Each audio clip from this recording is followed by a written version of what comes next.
అధికార కేంద్రీకరణ ఉన్న ప్రజాస్వామ్యం కాదు, ఇంత పెద్ద దేశం ఇంకోటి ఎక్కడా లేదు. ముఖ్యంగా గత 5 ఏళ్ల పాలన ఈ రాష్ట్రంలో మీరు చూసాక ఇంకా చట్టం భారతదేశంలోనూ మన రాష్ట్రంలో ఉందనుకుంటే మనం అంతా అమాయకులం. బడితో ఉన్నవాడిదే బర్రె, ఖండబలంతో బండ న్యాయం. విద్య ఆరోగ్యం అందట్లేదు సామాన్యులకి.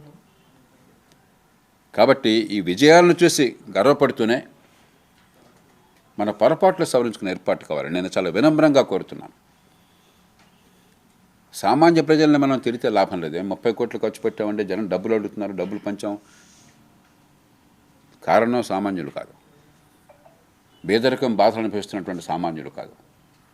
ఎన్నిసార్లు ఓట్లేసినా బతుకు మారని, తలరాతలు మారని సామాన్యులు కాదు తప్పు చేస్తున్నది నాయకత్వాలు, పార్టీలు, పాలనా యంత్రాంగం, మధ్యతరగతి, కాస్త కూస్త తెలిసిన మధ్యతరగతి, మీడియా, పత్రికా ప్రపంచం, పారిశ్రామిక ప్రపంచం. ఎందుకంటే మనందరికీ హంగులు ఉన్నాయి, మనందరికీ బలం ఉన్నది, మనందరికీ గొంతు ఉన్నది, మనందరికీ విషయం తెలుస్తోంది.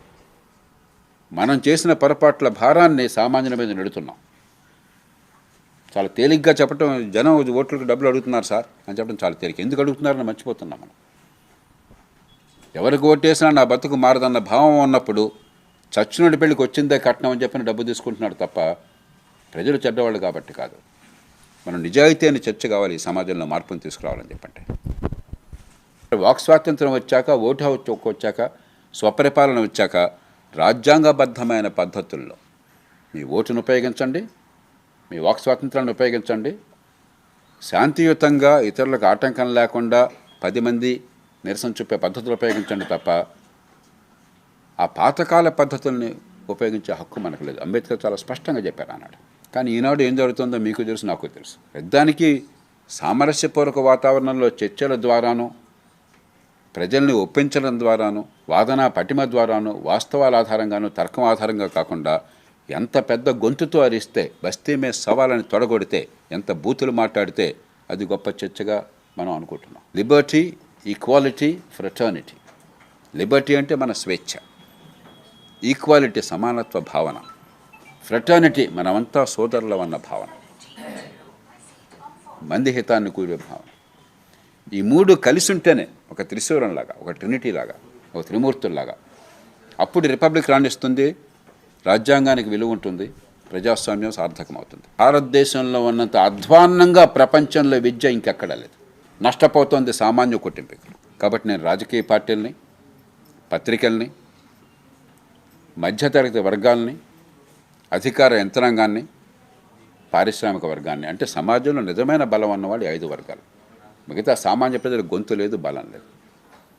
ఈ 5 వర్గాలని కోరుతున్నాను. ఊరికే పైపైన కాకుండా నిజమైన ప్రజాస్వామ్య నిర్మాణం, అందరికీ అవకాశాలు కలిగేటువంటి వ్యవస్థ, ఆర్థికంగా సంపద పెంచేటువంటి ఏర్పాట్లు, సంపద పెంపు ద్వారా ఉపాధి కలిగించేటువంటి పద్ధతులు, చిత్తశుద్ధితో పరిపాలన, అధికార దుర్వినియోగం లేకుండా, దేశాన్ని తెగబడి దోచుకోకుండా, సమాజహితాన్ని కోరుతూ వ్యక్తుల ఔన్నత్యాన్ని పెంచేటువంటి అవకాశాలు ఇవి మన చేతుల్లో ఉన్నాయి. చాలా సులభంగా చేయొచ్చు. ఇవాళ వివిధ కారణాల వల్ల గొప్ప అవకాశాలు మన ముందున్నాయి ఒక దేశంగా. ఇప్పటికైనా గతంలో సాధించిన విజయాల నుంచి స్ఫూర్తిని పొంది ఈ పొరపాట్లను సర్దిద్దుకోవడానికి సంకల్పాన్ని చూపెట్టినట్టయితే ఒక అద్భుతమైన భవిష్యత్తు అందించగలం. 100 ఏళ్ల రిపబ్లిక్ నాటికి నాలాంటి వాళ్ళం బతికొండం. ఒక అందమైన, ఆనందమయమైన సమాజ నిర్మాణం చేయొచ్చు. లేకపోతే ఈ ఒడిదుడుకులు, ద్వేషాలు, కుట్రలు, కుతంత్రాలు, అవినీతి, హింస, జుగుప్స ఇవి పెరిగిపోయి ఈ సమాజాన్నే కబళించేయచ్చు. నిండు మనసుతో చెప్తున్నాను. పొద్దున్నీ సాయం దాకా ఈ పార్టీ, ఆ పార్టీ, ఈ నాయకుడు, ఆ నాయకుడు, ఈ వినాయకుడు, ఈ గొడవలతో మనకి చెవులన్నీ తుప్పడుతున్నాయి. అప్పుడప్పుడు కనీసం ఇలాంటి కీలక సందర్భాల్లో అయినా సరే, ప్రతిరోజు రాదు రిపబ్లిక్ 75వ సంవత్సరం, ప్రతిరోజు రాదు స్వతంత్రం 100వ సంవత్సరమో 75వ సంవత్సరం. అలాంటప్పుడన్నా కొద్దిగా మనసు పెడదాం. ప్రయోజనం చాలా తక్కువ, చేయాల్సిన కార్యక్రమం చాలా ఎక్కువ. అది నిలిచేది కాదు, పెద్ద ఫలితమూ లేదు. అందులో ఏంటంటే మన దేశంలో నిజాయితీగా మాట్లాడుకుందాం. మన ఓటర్లలో అత్యధికులకి పంచాయతీకి వేస్తున్నామా, మున్సిపాలిటీకి వేస్తున్నామా, అసెంబ్లీకి వేస్తున్నామా, లోక్సభకి వేస్తున్నామా, తేడా ఏమన్నా ఉందా? మీకు రాష్ట్ర ప్రభుత్వంలో ఉన్న వాళ్ళ మీద మోజుంటే వరుసగా 180 మంది ఆ పార్టీ కొట్టేస్తారు. వాళ్ళ మీద కోపం అంటే వరుసగా 180 మంది వ్యతిరేకంగా వేస్తారు. మనం ఎవరికి ఎందుకు ఓటేస్తున్నామో, వారు చేయాల్సిన బాధ్యతలు ఏమిటి, వారికి ఉన్న అధికారాలు ఏమిటి, వారి జవాబుదారిత ఏమిటి అర్థమైతే ప్రజాస్వామ్యం ఎవరిగా తెలిపోయినా సార్థకమవుతుంది. అలా కాకుండా ఈ గందరగోళం మరింత పెరిగే రీతిని మనం చేసామనుకోండి, సదుద్దేశంతోనే కావచ్చు. జమీనెక్తులు కోరే వాళ్ళు ఎవరికి దురుద్దేశం లేదు. ఈ ఎలక్షన్ రోజు తావగొట్టేస్తున్నారు, టైం పోతూ ఉంది, ఖర్చు పెరిగిపోతూ ఉంది, అన్ని ఫ్రీ బిల్ ఎక్కువైపోతూ ఉన్నాయి, ఒకసారి పెట్టేస్తే పోలే అని అనుకుంటే సహజం, నేను కానీ అర్థం చేసుకోగలను. కానీ పృష్ఠతాళన దంతభంగ, ఎవడికో పంట నొప్పి అని చెప్పని డాక్టర్ దగ్గరికి పోతే వాడు వెనక్కి తిరిగి నుంచోరా అని చెప్పని వీపు మీద చాచి తన్నాడంట.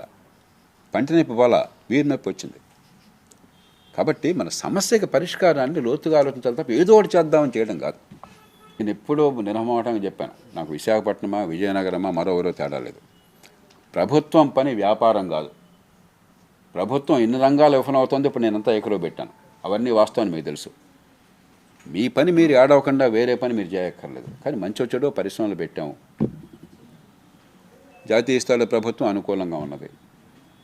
ఈ కాయలా పడ్డదాన్ని బాగు చేయడానికి వాళ్ళు సాయం చేస్తూ ఉన్నారు. సంతోషం, స్వీకరిద్దాం, సద్వినియోగం చేసుకుందాం. కానీ మనం ఆర్భాటాలు చేయక్కర్లా. నేను మొదటి నుంచి చెప్పాను, తెలంగాణ పోయి తెలంగాణ వస్తే అద్భుతాలు జరగబోయాయని చెప్పాను. ఏకైక మనిషి నేనే. విశాఖపట్నం వచ్చి విశాఖకు ఆంధ్రుల హక్కు పెద్ద అది వస్తే మీ కంపెనీకి ఏం లేదయ్యా, ఉంటే పోతాను. ఉత్పత్తి, స్టీల్ ఉత్పత్తి కావాలా, చవకగాను మన్నికి కానీ మనకు ఉద్యోగాలు కావాలి. కానీ ఎవరి చేతులు ఉంటాయని మనకు ఎప్పటికిప్పుడు నేను కట్టుబడున్నాను. కానీ ప్రభుత్వం నిర్ణయం చేసింది సద్వినియోగం చేసుకుందాం. పిల్లల భవిష్యత్తు కోసం తానా తంటాలు పడుతున్నాం. అది గొప్ప విషయం ఈ దేశంలో. మన జాతి విషయంలో మాత్రం విషబీజాలు నాటి అమృత ఫలాలు వస్తాయని నటిస్తున్నాం. మీరు ఏ విత్తనం వేస్తే ఆ పంటే వస్తుంది. రాజ్యాంగం మంచి విత్తనాలు వేసుకోవడానికి క్షేత్రాన్ని ఇచ్చింది. విత్తనాలు వేసే బాధ్యత మనది. కొన్ని మంచి విత్తనాలు వేసాం, అవి ఫలితాలను ఇస్తున్నాయి. కానీ చాలా విషబీజాలను వేస్తున్నాం, ఆ ఫలితాలు వస్తున్నాయి మనకి. అందుకని దయచేసి మనసు పెట్టి ఆలోచించండి.